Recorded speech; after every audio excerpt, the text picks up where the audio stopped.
Good morning, everyone. Welcome to Coffee with the Pastor.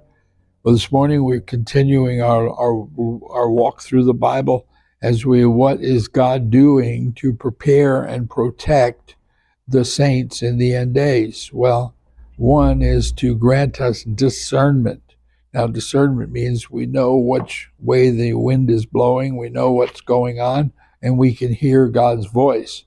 Joel chapter 2 says this, and it will come to pass afterward that I will pour out my spirit on all flesh.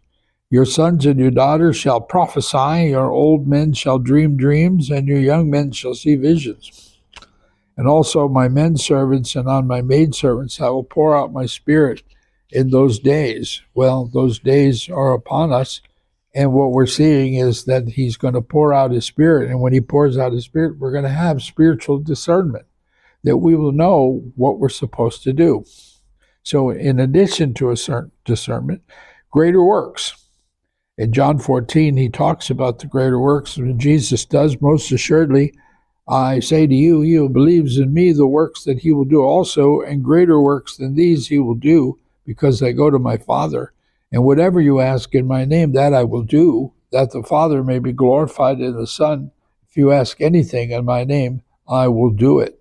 But it's the greater works that we will do things that Jesus didn't do. For one thing, we also have miracles and signs and wonders. A Canaanite woman from the vicinity came to him, crying out, "Lord, Son of David, have mercy on me. My daughter is suffering terribly from demon possession." Jesus did not answer a word, and so his disciples came to him and urged him, saying, "Send her away, for she keeps crying out after us." And he answered them and said, I was only sent to the lost sheep of the house of Israel. And the woman came and knelt before him and said, "Lord, help me." She said.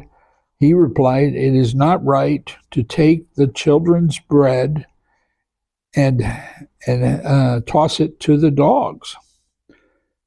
Well, she jumped right on that, because he didn't call her a wild dog. He called her a little pet dog.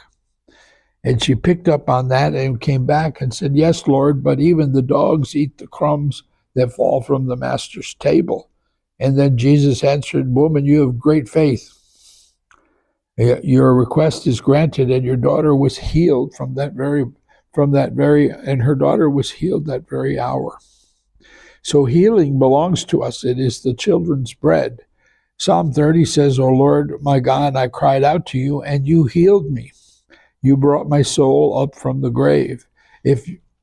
Exodus 15 says, "If you diligently heed the voice of the Lord your God, and do what is right in his sight, give ear to his commandments, and give all his statutes, I will put none of the diseases on you which I have brought on the Egyptians, for I am the Lord who heals you." Wow. Healing belongs to the body of Christ, and that's his children, God's children, are supposed to have it. We have the children's bread, which is healing. God bless you, and we'll see you again next time.